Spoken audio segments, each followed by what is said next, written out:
Welcome to competitive learning. So आज हम यहाँ पे एक रेस की क्वेश्चन देखेंगे जो कि टीसीएस पैटर्न में बहुत से एग्जामों में पूछे जा रहे हैं। ठीक है, हूबहू आपको ऐसे ही क्वेश्चन दे दिया जाएगा, जस्ट वैल्यू आपको चेंज कर दिया जाएगा, डेटा आपको चेंज कर दिया जाएगा, लेकिन हूबहू ऐसे ही क्वेश्चन आपको दे दिया जाएगा। ठीक है, तो जैसे टेक्निक से मैं कराऊंगा, जिस कंसेप्ट से मैं कराऊंगा आपको, वहाँ पे आपको पेन टच करने की भी ज़रूरत नहीं है। जस्ट विद इन 3 सेकंड आप आंसर देखोगे और क्लिक करके निकलोगे, जैसे जीके की क्वेश्चन आप लगाते हो। ठीक है, विद इन 3 सेकंड आपको पेन भी यहाँ पे टच करना नहीं पड़ेगा। ठीक है, अभी मेरे को आपका फुल कंसंट्रेशन यहाँ पे चाहिए। ठीक है, चलिए शुरू से स्टार्ट करते हैं। देखिए यहाँ पे क्या बोला है, in a race, in a kilometre race A beat B by 30 second and B beat C by 15 second. If A beat C by 180 metre and the time taken by A to run 1 kilometre. मतलब क्या बोला है, अगर ए ने B को कितना second पे beat किया, 30 सेकंड पे, तो अगर तो बी को यहाँ पे कितना टाइम ज़्यादा लगा होगा, 30 सेकंड ज़्यादा लगा होगा। ठीक है, चलिए ए की टाइम ले लेते हैं एक्स, तो बी की टाइम कितनी होगी, एक्स प्लस 30, क्योंकि बी को 30 सेकंड ज़्यादा लगा होगा और बी से सी को 15 सेकंड और ज़्यादा लगा होगा। तो सी को यहाँ पे कितना टाइम लगा होगा, एक्स प्लस 45, क्योंकि और 15 सेकंड ज़्यादा लगा होगा उसको। ठीक है, चलिए अब आते हैं क्या, अब यहाँ क्या बताया, पूछा क्या गया है हमें कि ए कितना टाइम लगाता है 1 किलोमीटर रेस को कवर करने में। जैसे मैं आपको बताऊंगा वैसे आप ए बी या सी कुछ भी आपको पूछे आप बता सकोगे। ठीक है, चलिए सबसे पहले इनकी डिस्टेंस की रेशियो निकाल लेते हैं। अगर ए और सी की बताया, चलो ए अगर 1000 किलोमीटर कवर करता है तो ए कितने की बीट देता है, 180, मतलब सी 180 किलोमीटर कम ट्रेवल करता है, तो ये कितनी ट्रेवल करेगा, 820। चलिए अब हमारा डिस्टेंस निकल गया, अब हमें डिस्टेंस की रेशियो निकाल लेते हैं,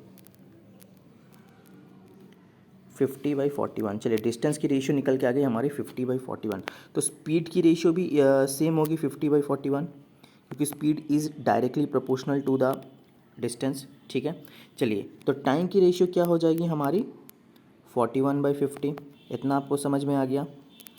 चलिए अगर ये 41 यूनिट लेता है तो ये 50 यूनिट लेगा। ठीक है, इतना आपको समझ में आ गया होगा। चलिए अब चलते हैं यहाँ पे, अब देखिए सी और सी की वैल्यू है। चलिए यहाँ थोड़ा सा क्लीन कर लेते हैं, बी वाला थोड़ा क्लीन कर लेते हैं, क्योंकि बी हमें ज़रूरत है नहीं। ठीक है, अभी यहाँ पे देखिए हमें ए की रेशियो पूछी गई है कि ए की कितनी रेशियो है। तो यहाँ पे एक चीज़ देखिए आप, कितना इंक्रीज़ हो रहा है, ए एक्स टाइम लगाता है और सी एक्स प्लस 45 सेकेंड टाइम लगाता है। कितना डिफरेंस है, 45 का डिफरेंस है। ठीक है, और यहाँ पे कितना का डिफरेंस है, 9 यूनिट का डिफरेंस है। तो हम ऐसे बता सकते हैं ना, 9 unit is equal to 45 second, क्योंकि इनके टाइमों का रेशियो दे के रखा हुआ है यहाँ पे, और इनके ओरिजिनल टाइम यहाँ पे दे के रखे हुए हैं। तो यहाँ पे 9 यूनिट होने से हमारा 5 इंक्रीज़ हो रहा है, तो 1 यूनिट इक्वल टू कितना हो जाएगा, 5। चलिए तो ए की टाइमिंग कितनी दे के रखी गई है, 41 इंटू 5। थोड़ा सा यहाँ पे क्लीन कर लेते हैं।